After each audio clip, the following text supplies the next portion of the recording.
The truth about Fathead's death. One of the first things a streetwise visitor to Leo High School notices is the absence of metal detectors and police officers inside the building. They're a functional part of the decor at most of Chicago's urban schools. Don't need them, we declare. We're a small school, 150 boys, so our kids know each other and look out for each other. Weapons to settle disputes doesn't happen here. We're proud of the safe, nurturing learning environment we maintain at 79th and Sangamon. We constantly admonish our kids to be careful, but we know we can't protect them once they leave our building for the neighborhoods where they live. Some of them are as dangerous as war zones. That point was driven home with sickening clarity Friday night when Antonio Davis was gunned down as he walked to a grocery store on West 69th Street. Antonio was to begin his freshman year at Leo in August and had enrolled in our summer bridge program for reading and math classes to help ease his transition to high school. He was 14 and looked 12, a slightly built 125, pounder with lively eyes, soft features, and a bright, easy smile that invited a smile in return. A cheerful, friendly, non-threatening kid. It's scary to think what was in the mind of a killer who would brazenly snuff out a life so innocent and promising. With that trademark smile, Antonio acknowledged that the lack of girls at our all-boys school was his one reservation about Leo, but his mom, Chantel Strong, helped convince him that Leo was the best place for him. Miss Strong doesn't have a car, so she moved from Calumet City to the Chatham neighborhood to give her son an easier commute. Antonio Davis was one of the shorties coming up around the young Money 051 area at the beginning of the drill scene. Of course, he was heavily influenced by his older brother, Montana, who was a well-loved member of 051. Fats also had a sister that went by the name of Young, that was killed years after him in 2019. She was allegedly killed for mistaken identity. Some people say that she was killed because she's the sister of 051 Montana. Antonio pretty much inherited the name FatHead because he had a big head, but he was also called FatHead because he was smart for his age. His favorite thing to do before he really started getting in the streets was play basketball.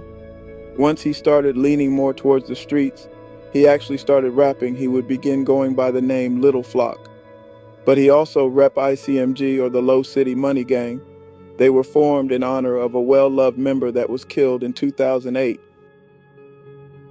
On Friday evening, Antonio was visiting an aunt's home at 70th and Union when he and his 22-year-old cousin Erica decided to walk to the store for a cold drink on a hot night. They didn't think anything of the light-colored van that slowed as it passed them on Union, despite the hard-eyed stares of its two occupants. But Erica recognized the man in the dark, hooded sweatshirt as the van's passenger when they encountered him on 69th Street. He didn't say anything as they walked past, so the shot that felled Antonio came without warning. As Erica fled, the assailant calmly approached Antonio's prone body, stood over it, and fired several more times. "Somebody wanted that boy dead," said a police officer familiar with the case. "Why?" Antonio was 14 and he looked 12. It's inconceivable that he could be involved in anything wicked enough to provoke such mindless violence, or even be mistaken for a street thug. He was a child. A social worker was at school on Monday to help our kids cope with their feelings. We're trying to assist Antonio's grief-stricken mom with funeral arrangements. I know it won't do any good, but I want to scream. I feel sad, angry, frustrated, and mostly helpless. I have no idea why kids like Antonio are dying on Chicago streets, and I don't know where to turn for an answer. Leo graduate Dan McGrath, who writes a sports column for the Chicago Sun-Times, is now the school's president. Summary of the article. Only Cdai and DRose were responsible for this. No LA, no Rondo, no 600 party bus. Cdai was the shooter, and DRose was the driver. DRose didn't shoot from the van. Those rumors were false info. Some people already figured this out, but FatHead was lying on his stomach, prone, like the article says, when Cdai killed him by shooting in the back of his head several times. That explains why FatHead had an open casket funeral. It sounds like Cdai and DRose were stalking them as soon as they left the house. It was a setup. Somebody dropped the location. Lamron Lil Rob. Article makes it seem like Cdai waited for them and shot FatHead in the back after they walked past him. My thoughts. Fathead's family hid the fact that he was a gang member from the school administration pretty well, it seems. Looks like they had no clue. Smart move, since that would have probably ruined his chances of enrolling into a prestigious school like that. Interesting that the female cousin noticed Cdai walking past, but Fathead didn't. He must have been relaxed and not really paying attention. If he saw and recognized Cdai, he would have ran. Extremely sad that a kid can't walk to the near store without a care. According to the news eyewitness account, there was only one gunman on the Fathead hit, and no one shot from inside a vehicle. Antonio Davis, of the 8000 block of South Eberhard Avenue, was found dead with several gunshot wounds in the 7000 block of South Union Avenue in the Englewood neighborhood about 8:40 p.m. Friday, according to the Chicago Fire Department and the medical examiner's office. The boy was walking with at least one other person when a gray van pulled up and a passenger, a man wearing a dark-colored hoodie, exited with a gun, said Police News Affairs Officer Robert Perez. He opened fire, striking the boy. As he lay on the ground, the shooter kept firing. He shot him while the victim was down several times, Perez said.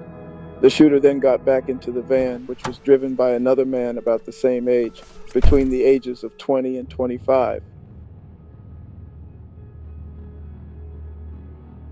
Educational purposes only. Please respect the views and opinions of this channel. All accusations and/or opinions are alleged on this channel. All names are alleged obtained from public social media websites.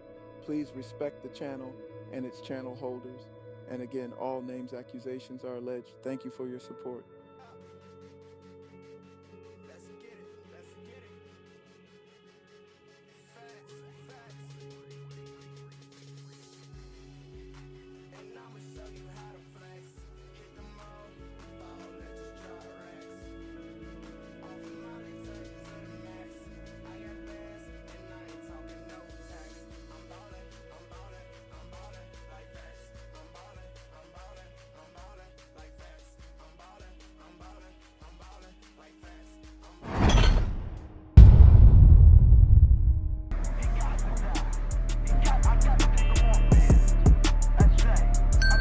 Omegadrip exclusives.